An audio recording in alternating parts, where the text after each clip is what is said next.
Good morning, welcome to Russell's in the heart of the UK, just near Coventry, just down the road from Coventry Airport.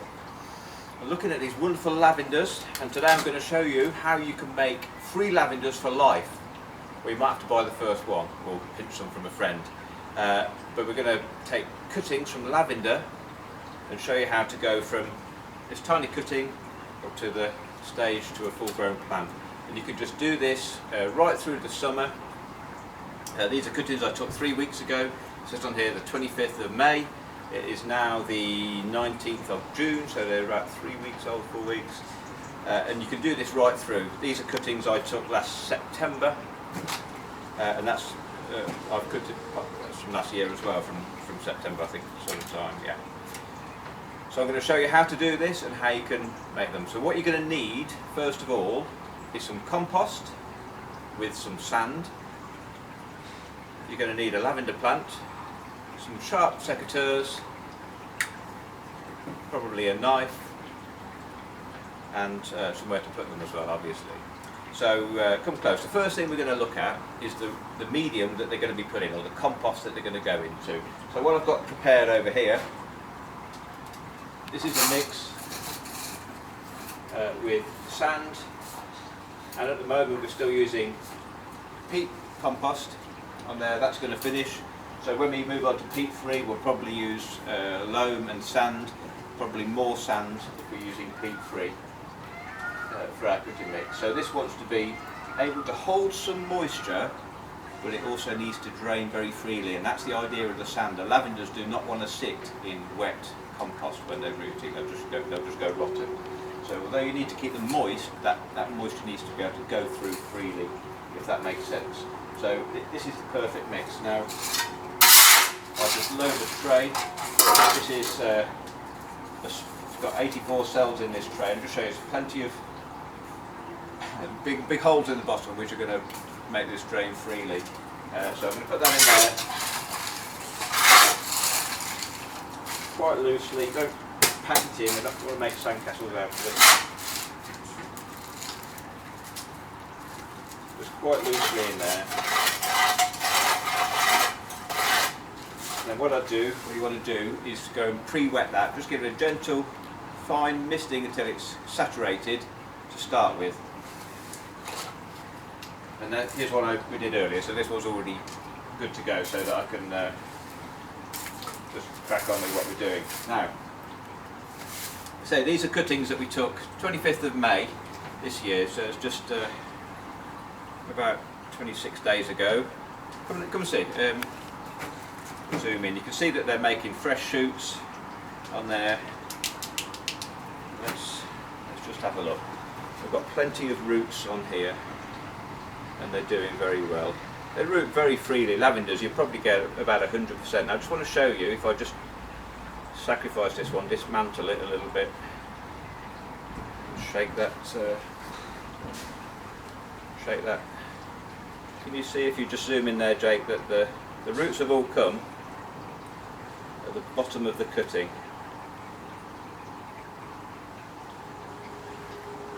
Can you see that? Right from the bottom of the cutting. And that tells us what sort of cutting we need to take, really.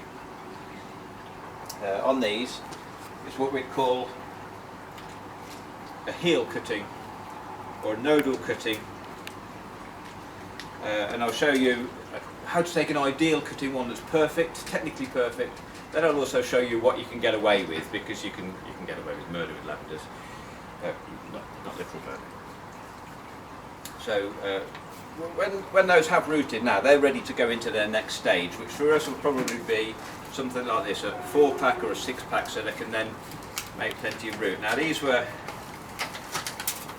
potted into here about 6 weeks ago, and you can see they've got lots of root on there, lots of root on. And then from there I'll go into a larger pot, which will be their final pot. I'm just going to move these done ones out of the way, ready for potting later.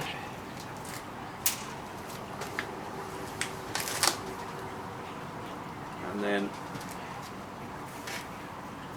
these are all English lavenders. That's lavender Munstead, but this is a white one. It's got white flowers, something Alba, and I want to take some cuttings from this. So just tidy that a little bit. We've got some sterilising fluid which we'll use on the secateurs. Keep those clean. Really, any time you swap between any of the plants that you're cutting, it's a good idea to sterilise the secateurs or the cutters that you use, so that you're not transferring problems from one to the other. You can use bleach for that if you can get it. That's what I use generally, to be straight with you. But this is quite a strong acidic cleaner, and that will kill any fungus, any bacteria, any anything that you don't want viruses to go through. Put out of the way. Right then, so you can see on this plant it's got plenty of fresh growth. Can you zoom in on that, Jake?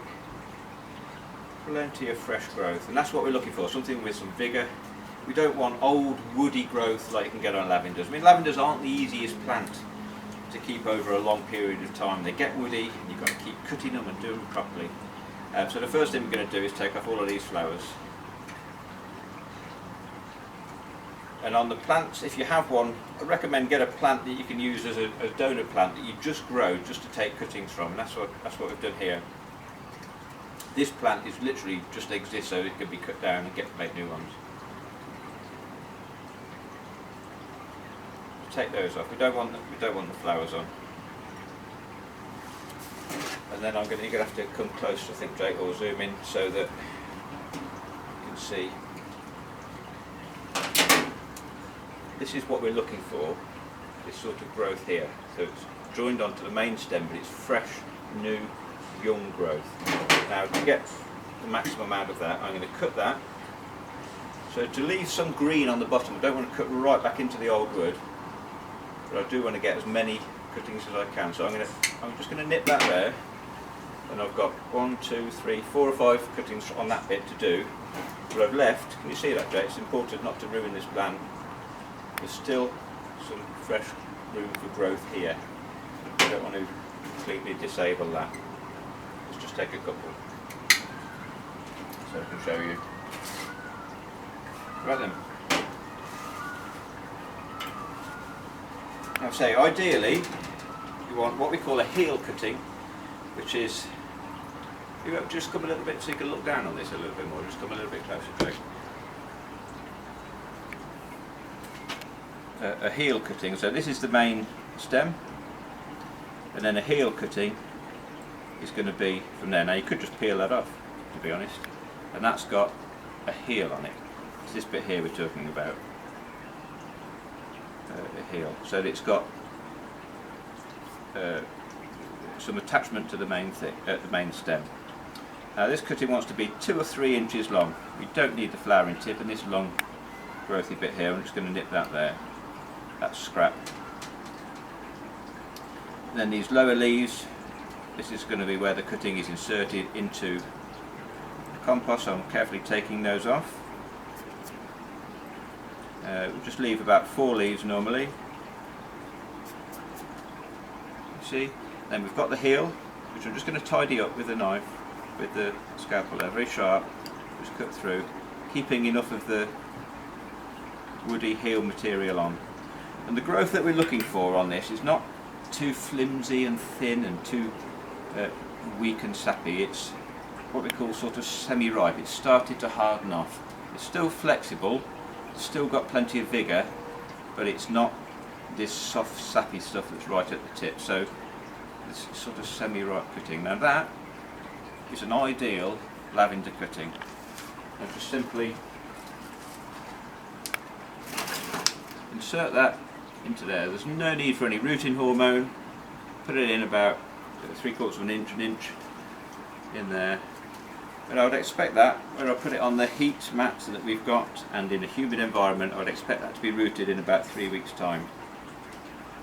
Let's do some more. So I say you can just peel those off, it's quite easy. And then Well, I've shown you how to do it properly. You know, you carefully sort of trim these. Let me show you now how I do them, because we do thousands of these. I just use my fingers and pull that growth off. Just press on there, tidy up that heel. Got there 4 or 5 leaves left on, pop that in. That's going to grow. Same again, pull that off, strip back the leaves between your fingers, do on there, tidy up the heel, in it goes, that's going to grow. Now, on these longer growths, you can sometimes get a bit left over that you think, well, would that make a cutting? And you know what, probably is soft, but it's got the chance. That one is a bit too soft, but if we get one, maybe this one, that could stand a chance of making 2 cuttings from one stem, I'll show you. So once again, I'm going to take off the flowering tip. You don't need or want that bit. Tidy up the heel. I'm just going to make this a little bit shorter than normal. It'll still grow. It's just a shorter one, just so that I can now get 2 cuttings from this piece of that's just come off. So can you see that? So as we saw when we took the plug out of the compost, the new growth comes from this area here, the leaf node, where the new leaves come from. So I've cut those off, and then I'm going to cut just below, right up to, clean cut that leaf node there, and that will also make another cutting. So we got 2 out of that one. What can we say? Yeah, these are quite soft really, but just wanted to do it today to show you, but they'll be fine. If they're too thin, I wouldn't bother. Just wait until they've got a little bit of substance to them, because they'll just make it. Even if they root, they'll be poor. But when they've got a bit of maybe 2 millimeters across the diameter of the plant there, just tidy them up. 4 or 5 leaves into the compost, and there we go. And you can really get a wriggle on. Sometimes if you've got sharp nails, you can just pinch out the tips, tidy the heel, in they go. Strip back the leaves, pinch out the tips, tidy the heel, in they go. You can really kind of get a wriggle on. This woody growth here, that's no good for our purposes. If you want it to be really, I've only got one of those white plants left after that hard winter, so I do kind of want to maximise what I'm going to get from it. So I'm going to use that bit as well. It's a tiny cutting, but it will root, and it will probably give us another plant to go with. The hard woody stuff is scrap material, and these bits here, can you see those? Too soft. It's got a heel on. It's going to be too soft for us to bother with.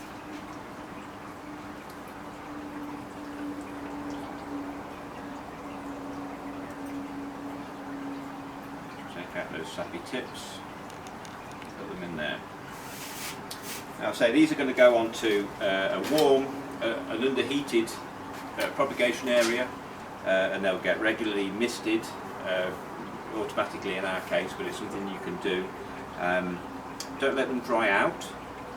I'm going to keep them moist, but not sitting in water, definitely not sitting in water, and not absolutely saturated. Just keep this moist at all times, and they'll just root through. And if you can give it a little bit of bottom heat, about 20 degrees, if you've got a thermostat, 22 degrees, something like that, then it will help those roots form even quicker and take it on. I hope that's useful to you. This is an easy way to make plants. Next year we'll be potting these into those cells, and then we're taking cuttings from these, and so it goes on. You never have to buy another lavender again. You can do the same. You can give one to a friend. Wouldn't it be a great world if everybody grew a plant together to somebody? What a great thing that would be. Anyway, I hope that's useful to you. Not giving away too many secrets. I do need to sell lavenders as well, but these are a great one that you can do at home quite easily in the summer, and enjoy the wonderful fragrance and soothing aroma of English lavender. Okay, thanks for watching. See you on the next one.